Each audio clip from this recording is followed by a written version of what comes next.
What is going on, guys? MarkyB here again with another video. Today I'm going to be breaking down the Skidrow S&D between Atlanta Faze and Toronto Ultra in the grand finals. Let's get into it. And going into this round one here, you're going to see a three-man tunnel hit from Faze with Draza being the sole island player. Scrap goes initially, gets some early information, throws a stun down. And essentially, he does enough there to simply give Toby enough time to come round and help. The way they've broke off here, I don't know if you've noticed, but Toby and Envoy both double up the staircase.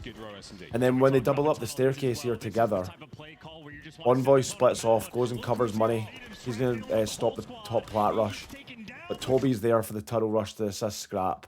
And if there's anything that goes down on that side of the map, especially in early round one where you don't have a trophy to stop that rush, like to stop the tacticals going down and getting out there, it's a good play for Toby to go and reinforce tunnel. And he's just playing reactive to Scrap's call out, gets a free two-piece, gets the information on the third player. Obviously, at this point, they don't know where Draza is still, but they have an idea where the bomb is, more than likely, and they have insight who was actually wallbanging bottom mid to start, in a good position to get information.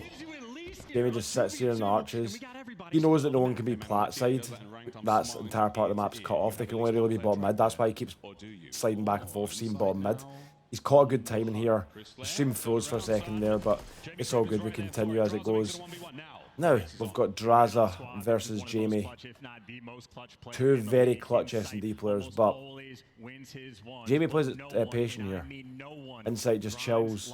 He knows he's more than likely got bombed down, so he's just going to chill here, not even like try and peek B.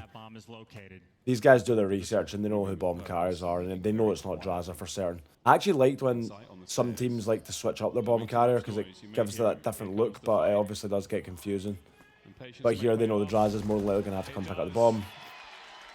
Free round one. As you can see in this round, Faze are going for a similar strategy as they did from the last defense. So far, the defense have climbed out every round. But this time, Dylan Envoy's there with his lightweight on. He's rushed top mid window. He's able to get the free kill on a BZ, and now they have money control. They've all stacked this plat side on Ultra. So at this stage, it's going to be more than difficult for the Atlanta Faze to retake this. As you can see, they know more than likely that they're around plat fire area. They're throwing stuns in, they're getting information. Draza, again, playing a good spot, similar to where Clunex is playing, but they know he's here. They're just waiting, they're being patient. CLM gives up a free blood trying to hit through connector. It's going to be a difficult win at the end of the day for Faze here at this point. They have the information on where Draza is.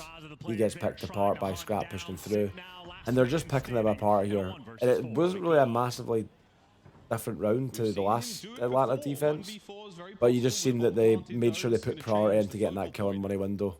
And they did, and that gave them all fire control, which pretty much guarantees them the round there. So Ultra up 3-1, looking good, now heading into another defense for them. What are they going to do next? This is what we're going to call Ultra's box-in defense. As you're going to be able to see here, down Envoy, he's going to toss a nade over the top here, and that is going to pretty much land directly on top of this spot here. But it's going to damage any of them coming out of that sort of small garage door and jumping up top plat. That's going to give them the information that they're rushing, which is obviously great information for Toronto because it allows Scrap, as you'll see later on in the round, to get a little bit of information tunnel and then collapse on Godstairs to completely box them in.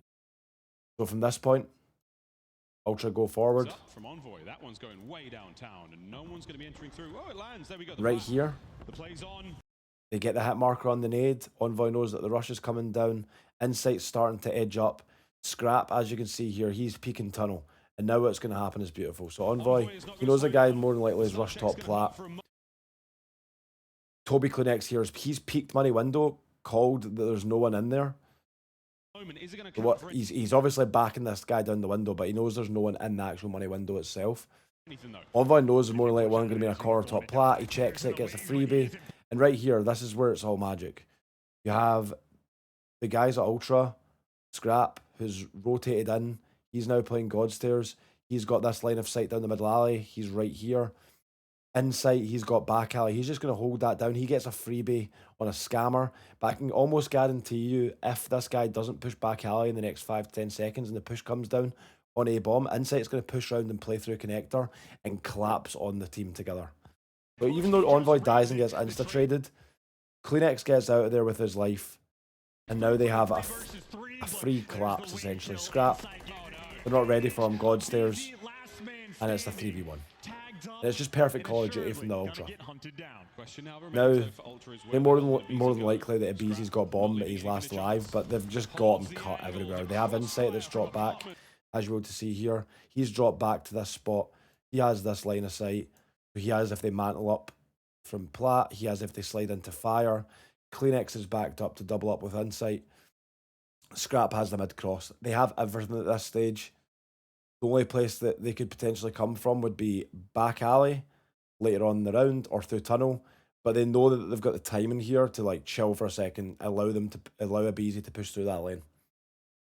Scrap not leaving anything a chance. Holds the angle. And Scrap gets the kill, and it's 4-1 to Ultra. And right here, we're going to call this the Ultra slow bottom mid play. So right here, Ultra are setting up to just chill. They're not rushing this. They're up 4-1. They're trying to put the pressure on Faze to make a play and give them essentially a free kill. Because they're like, okay, we're up 4-1. These guys might try and get aggressive here. So they've just slowed it down a little bit, changed up their pace because they've been playing at a very hectic pace on their attacks so far. And it's been working out for them. But that pace shift, when you've got a big lead, when ultimately the other team might shift their pace and go more aggressive, that's how you kind of win the S&D. It's a mental mind game and how you want to play things. So, as you can see here, they've busted open bottom door. They're trying to bait out that they're going bottom mid. Simp's got aggressive, and in fairness to Scrap there, he's unfortunate not to win that gunfight. I think that Simp, he's just ridiculous and wins a crazy gunfight against them there. Otherwise, the role of Scrap and what they're doing on Ultra of trying to bait them out has worked out perfectly. Unfortunately, though, wasn't to be the case. Now, this is just, to be honest, not a great strategy from Ultra after this. Like, I think the whole idea initially of, like, trying to bait them out to hit a lane, Scrap was, in theory, the first kill here. If he was able to get that kill on Envoy, I'm sure they would have chilled and just wrapped the bomb together. Probably wrapped it tunnel or wrapped it back alley with the numbers advantage. But ultimately, Scrap loses that gunfight, so they know they kind of have two options. It's either wrap and play for Simp, or just commit forward together. They push through bottom mid, which I don't mind as a play. For whatever reason, Ibizi just full sends it down bottom mid to try and trade them. And now it's down to a 2v2 scenario. Again, they're just picking them apart. I feel like Faze right here through this round, rather than Ultra really outclassing them away, but it could have been a completely different round of Scrap. Obviously, I got that initial kill. Now Selim's left in a 1v2, and these guys know Selim's quite a slow player, so they're just going to go for the bomb plant early doors, try and get it down, and just stay on top of each other, really. Trading situations, don't let him get two individual 1v1s. The window's being held. It's just over for them. What you're going to see here is an absolute blind counter from Toronto Ultra. The first thing I'm going to do is I'm going to pause it here. You're going to see they're throwing pre-nades over this roof. They're going to land right here. So if this guy runs to the left-hand side of Ticket, which is the fastest route if they're coming from this side of the map. So if they're coming through this way, that left-hand side of Ticket here is like a massive choke point, because not only are the nades going to basically blow up here, so if anyone comes out of this doorway, etc., they're going to get made weak. Unfortunately for Toronto, FaZe do have a trophy down, but it doesn't matter. So you're going to see what this causes here. So because they've tripled back alley, right, they've got the trophy down. Regardless, FaZe are ready for it. But because they are expecting so many players here hitting back alley, look, Simp gets first blood. And even after this, Insight's dead too. But Toby, Kleenex, is ready because these players are all distracted. Kleenex is busted through bottom mid. Easy too. And now they're in a situation here where it's a very winnable round. Now getting back to it. Gets traded out. Kleenex is left last alive. Well, we clutch up. Actually, it doesn't pay off here for Ultra. I respect the blind counter. If that trophy wasn't down there and they weren't able to basically just double drop, I think the Kleenex pinch works out perfectly and they win that round. Unfortunately not. Nope. Trophy down there and it's 5-2. Ultra fast. Now, going into the final round, here Ultra are about to close it out. They've went back to their bread and butter. You've got Kleenex and Envoy jumping up. Envoy's going to be the guy that's in charge of clearing out money. Kleenex is going to jump up on the left-hand side of the plat. Insight's watching the top right-hand side of plat. He's also pre-naded that. Ultimately, Envoy's been first picked in the window, but it's fine. You've got your boy, Toby Kleenex here, ready for the trades. Trade. Again, now Kleenex has top plat control. Scrap has managed to find himself a route through tunnel because all this chaos is going down. Insight, they know his position. They know Kleenex is probably top mid somewhere. Kleenex gets picked off because they're expecting him. Insight gets another trade. They're on Simp, and now we're left in another 2v2. Honestly, the round's completely different there if Draz is able to pick him up running away. But now the round is firmly in Ultra's favour. Because Faze, right here, they're not going to stick around this back alley area because there's not much cover.